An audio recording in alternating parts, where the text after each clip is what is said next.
In this video, we're going to take a look at the chain rule and how we can extend the concept of the chain rule from Calc 1 to work for us in Calc 3 with these new multivariable functions. All right, so first let's go back and try to recall what the chain rule said back in Calc 1.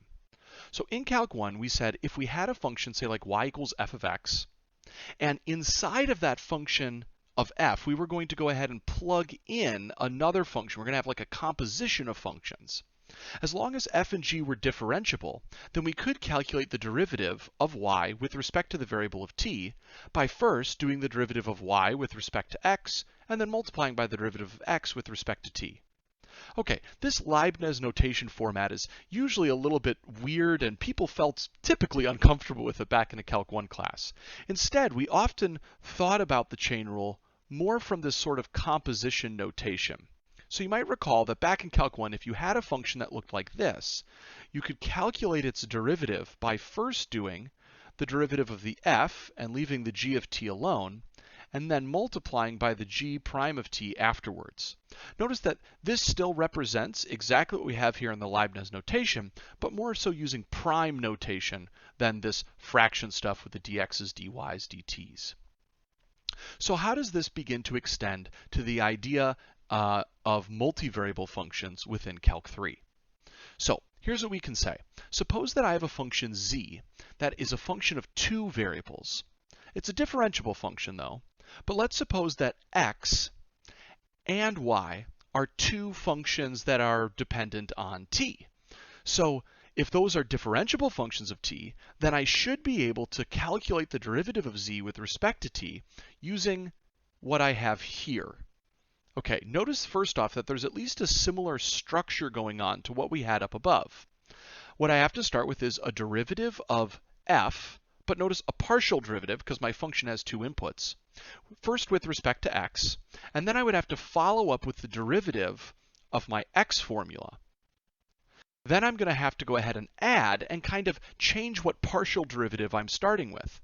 I do the partial derivative of my z function with respect to y, and then multiply on by the derivative of that inside function, the h of t. Okay, let's go ahead and jump to an example here to try to see like how this would exactly work. Let's suppose that I have a function z like this here, and here's a function x and y that are both dependent on t. Now, assuming t doesn't equal 0, let's go ahead and try to find dz dt. Okay, so based on the chain rule, we would know that dz dt is going to be equal to a partial derivative of z with respect to x times the derivative of x with respect to t. Then we could go ahead and we could add on to that my partial derivative of z with respect to y, multiplied by the derivative of y with respect to t. Okay, so all I've did here is I just kind of following the formula that I have up in the previous theorem. But let's see how exactly this plays out. I can go ahead and easily just find each of these different derivatives, and then we'll evaluate our derivative or simplify our derivative afterwards. So let's start with the partial derivative of z with respect to x. Okay, I would get a negative sign of x plus 4y, and then I'd have to do a chain rule here. But since I'm treating y like a variable and y like a number and x like a variable, I'd really just have a times 1. So then I can go ahead and say, now I need to do the derivative of the x formula with respect to t, which in this case would be 20t to the third. Now I'm going to add and reverse the order.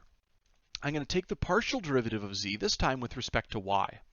Notice again, I'm going to get a negative sine of x plus 4y, and the chain rule this time is going to produce a 4. I still, though, have to go multiply by the derivative of the y formula with respect to t, which in this case would get me a negative 1 over a t squared. Remember, you can easily get that by just rethinking of the y formula here as t to the negative first.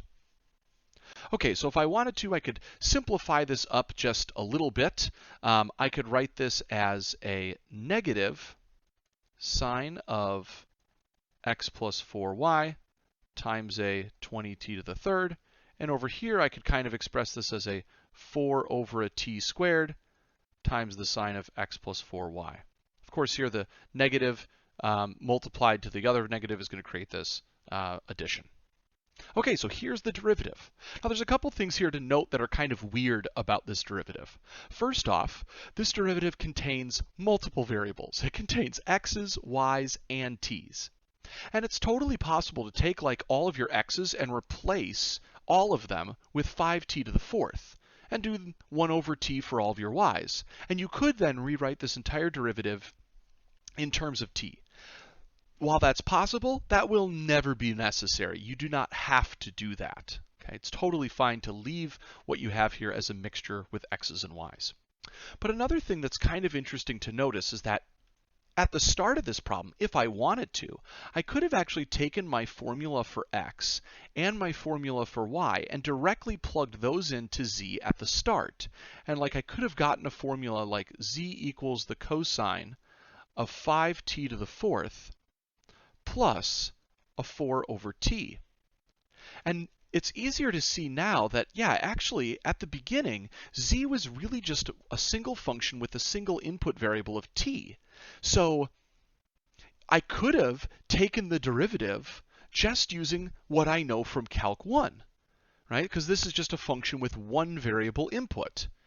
And I actually didn't really need to think about all this partial derivative stuff. However, actually, thinking about things in this chain rule sort of way is a lot nicer at times because it helps to kind of simplify down the derivatives that we have to take and break them into smaller chunks, where sometimes when we do these substitutions in, we can create a real gigantic mess that then is a little bit harder to sort out at the end.